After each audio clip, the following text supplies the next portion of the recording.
Depois desta mensagem, Senhor Jesus, aquele que vai ouvir essa mensagem, que seja edificado, Senhor Jesus, pelo poder do teu sangue, fala conosco, me utilize nas tuas mãos, em nome do Pai, do Filho e do Espírito Santo de Deus. Amém. Podeis assentar e louvar o Senhor com as palmas.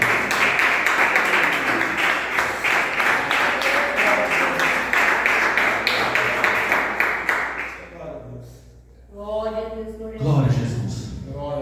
Meus irmãos, essa palavra de Ezequiel, capítulo 37, esse capítulo aqui, ele retrata sobre a visão do vale de ossos secos. Nós sabemos, meus irmãos, que o profeta Ezequiel, quando Deus falava com ele falava assim: filho do homem, põe-te em pé, que eu falarei contigo. E o Senhor, quando falava com Ezequiel, ele muitas vezes estava diante de um rio também e falava com Ezequiel. Nós sabemos que o Senhor revelou até mesmo para Ezequiel também os tempos futuros, que é o que os estudiosos chamam de escatologia, que é a doutrina das últimas coisas.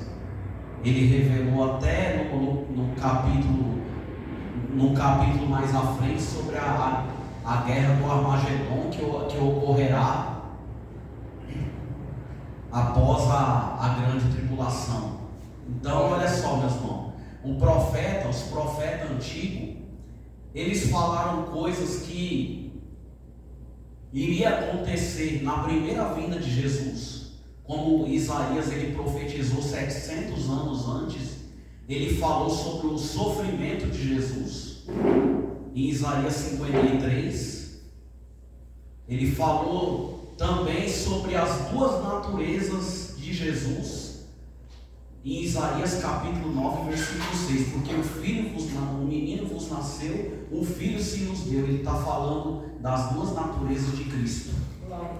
Então, meus irmãos, o profeta era aquela pessoa que o Senhor escolhia para transmitir a mensagem de Deus para o povo. E nesse capítulo 37 do livro de Ezequiel, nós vemos pela história de Israel que o Senhor muitas vezes falava com o seu povo, como o Senhor está falando conosco nessa noite. O Senhor fala comigo e contigo. O Senhor fala: põe-te em pé que eu falarei contigo. Aleluia. Como o Senhor falou com Israel durante muito tempo, mas Israel vivia assim. Uma hora eles obedeciam a palavra do Senhor, outra hora eles desviavam novamente. Aí o Senhor mandava um castigo, aí o Senhor permitia, não porque o Senhor seja mau, mas Ele permite para que o povo venha se consertar. Aí Israel se consertava de novo e pecava de novo. E aí nós sabemos que teve o cativeiro babilônico, que Israel foi submetido e muitos morreram no cativeiro porque não aguentaram, porque quando foram presos estavam já de idade. Mas aqueles que permaneceram, o Senhor restaurou novamente. Depois que Israel derramou lágrimas de arrependimento, o Senhor restaurou e eles voltaram para a sua terra novamente. Mas a gente sabe que nos dias atuais eles estão novamente voltando para a sua terra, porque eles foram dispersos por todas as pátrias no ano 70 da era cristã, no ano 70 da nossa era.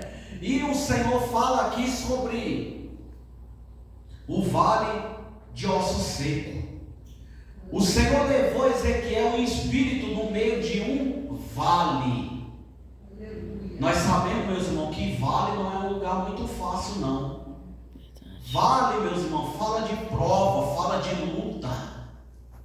Mas o Senhor manda dizer: será que nós somos crentes só na bonança, ou nós somos crentes de vale? Glória a Deus. Tem glória por essa palavra, meus irmãos? Se você está no vale, você está sendo testado por Deus. A igreja do Senhor está sendo testada por Deus. Será que nós vamos passar no teste? É, Jesus, glória a Deus. Será que nós vamos passar no teste de Jesus? Glória a Deus. Mas eu quero dizer para você, o vale dói. Verdade, Deus. Mas é no vale que nós aprendemos a ser crente. É, Jesus, glória a E se eu Deus. mando profetizar a igreja, o vale dói, mas não mata. Santo Deus. Tem glória por essa palavra? Aleluia. O vale dói, mas não mata.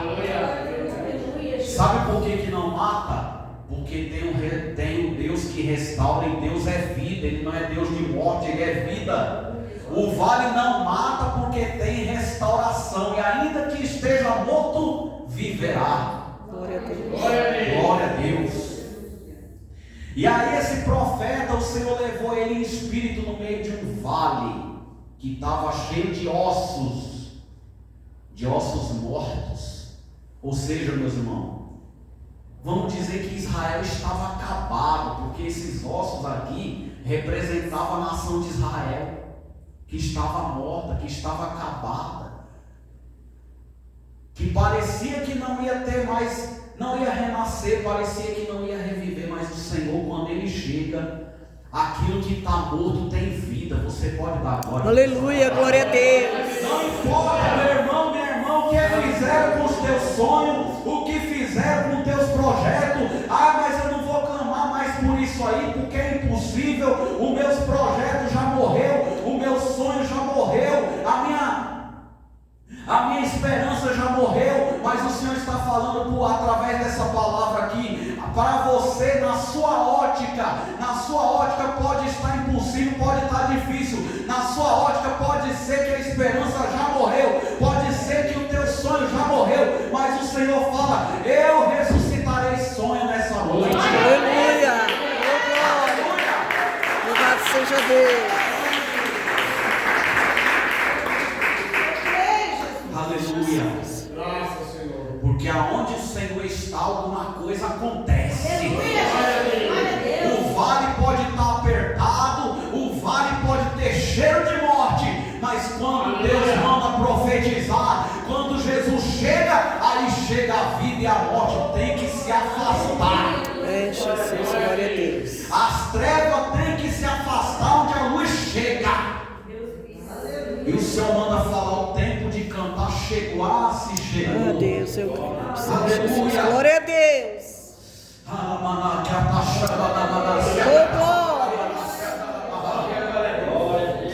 Aí o Senhor falou para o profeta: filho do homem, poderão viver estes ossos? Alamassurianda. Aí ele disse: Senhor, tu sabes. Glória a Deus. Tu sabes, Jeová. Aí o Senhor falou: Ezequiel, filho do homem, profetiza. O Senhor está falando: irmão, profetize a bênção para a tua família. Chega lá na tua casa, aquilo que está errado, o Senhor, Ele não é que Ele vai consertar, não, Ele já consertou. Através dessa palavra aqui, basta você profetizar, porque o Senhor tem autoridade.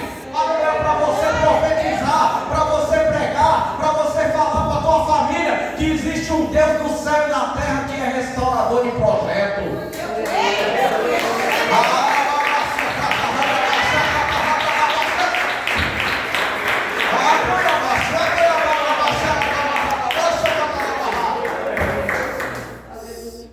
Porque, meus irmãos, morte representa pecado. Morte representa pecado. Lepra representa pecado. Quando o Senhor falou lá sobre os 10 leprosos lá, a lepra, meus irmãos, era uma doença terrível na época do Velho Testamento e até aí, na época de Jesus, porque na época de Jesus ainda estava vigorando o Velho Testamento. Quem tinha uma enfermidade dessa tinha que viver separado da sociedade, mas quando Jesus chegava, lepra saía, aleluia, pessoas que estavam endemoniadas eram libertas. Então, aonde Jesus chega, meu irmão, o inimigo ele não fica de pé. Aleluia, aonde Jesus chega, a morte não fica de pé. Aleluia, aonde Jesus chega, a morte tem que recuar e a vida tem que florescer. Aleluia. profetizar. E aí houve o que? Um rebuliço. Sabe o que é rebuliço? Bagunça, literalmente. Glória a Deus. Mas o Senhor não é que Ele vai desordenar a tua vida, não. Mas se Ele tiver que ajustar algumas coisas aí que está fora do lugar, Ele vai fazer. E às vezes, meu irmão, o Senhor precisa sim fazer uma faxina na nossa vida, sabia? O Senhor precisa fazer, Ele vai fazer faxina na vida de crente aqui. Ele vai fazer, mas não é para o teu mal, não. Não é para te deixar mais para baixo, te afundar mais no vale, não. É para a tua restauração. É para que pessoas ressuscitem, para que haja projeto na sua vida, para que haja o florescimento do teu sonho ressuscitado, aleluia, para que haja projeto, aleluia, que morreu há muito tempo, para que seja ressuscitado na tua vida. Aí o Senhor falava aí aqueles ossos lá, o Senhor, a Bíblia usa até um adjetivo superlativo. A Bíblia não fala, eles estavam secos, não estavam sequíssimos. Toda vez que você vê essa palavra na língua portuguesa que tem esse final íssimos, é adjetivo superlativo, quer dizer que estava muito seco mesmo, mais do que seco.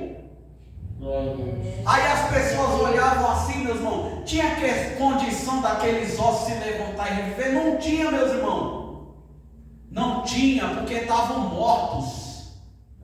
Mas o Senhor manda falar, igreja, da onde não tem vai aparecer. Eu creio, Jesus. Da onde não tem vai aparecer. E aí aquele profeta profetizou, só que faltava o Espírito. Aí começou o profeta a profetizar e foi se estendendo o nervo, carne, pele. Aí o Senhor falou, agora falta o Espírito. E por que o Espírito? Espírito quer dizer fôlego de vida. São corpos ali, é uma nação, representava a nação de Israel, mas faltava ainda o Espírito. E o Senhor falou, profetiza outra vez. Meus irmãos, muitas vezes os milagres do Senhor não acontecem de uma vez. Porque o Senhor podia muito bem, na primeira profecia do profeta ali, quando ele profetizou, ele podia ter mandado levantar tudo de uma vez ali, não era? Mas existe coisa, meus irmãos, que o próprio Deus ele faz por processos. Ele faz por processo para ver até onde vai a nossa fé. Ele faz por processo para ver até onde que vai a fé do ser humano. No caso, meus irmãos, a tentação de Jesus, lá em Mateus capítulo 4, foi um processo também. Porque ele enfrentou o tentador, o diabo, a palavra grego, diabolos, é acusador, né? Diabo significa acusador. Ele enfrentou o inimigo e o inimigo tentou a primeira vez, não conseguiu. Tentou a segunda vez, não conseguiu. Tentou a terceira vez, não conseguiu. Aleluia. E a Bíblia diz que ele ausentou-se de Jesus por um tempo. E diz que os anjos vieram e serviram ao Senhor. Então, meu irmão, antes da vitória, vem a luta. Antes do riso, vem o choro. Antes da vitória, vem o vale. Aleluia. Aleluia. Antes de você subir, primeiro você tem que descer. Você está no vale. Você muitas vezes está no calabouço. Mas calabouço não mata crente. Verdade. Aleluia. Lá no calabouço você pode estar lá, mas Senhor, mas cadê a minha vitória? A tua vitória já chegou, meu irmão. Toma posse. O calabouço não te matou porque Deus não permitiu. O vale não te matou porque Deus não permitiu. E Ele está vivo. E Ele é um Deus de restauração.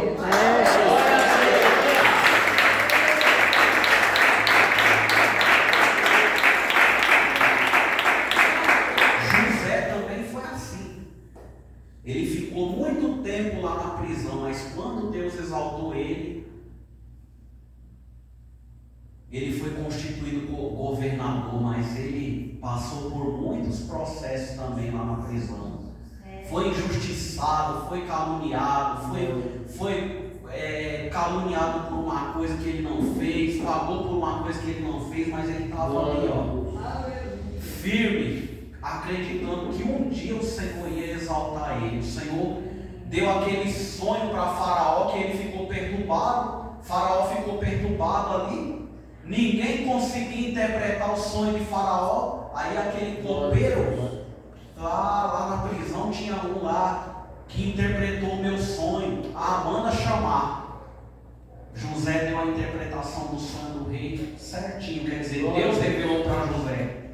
Deus revelou para José o que o rei tinha sonhado e a interpretação, e o Egito foi abençoado. E os mesmos irmãos que tinham vendido José tiveram que ir buscar comida no Egito. Olha só. Só que José não se vingou, ele perdoou.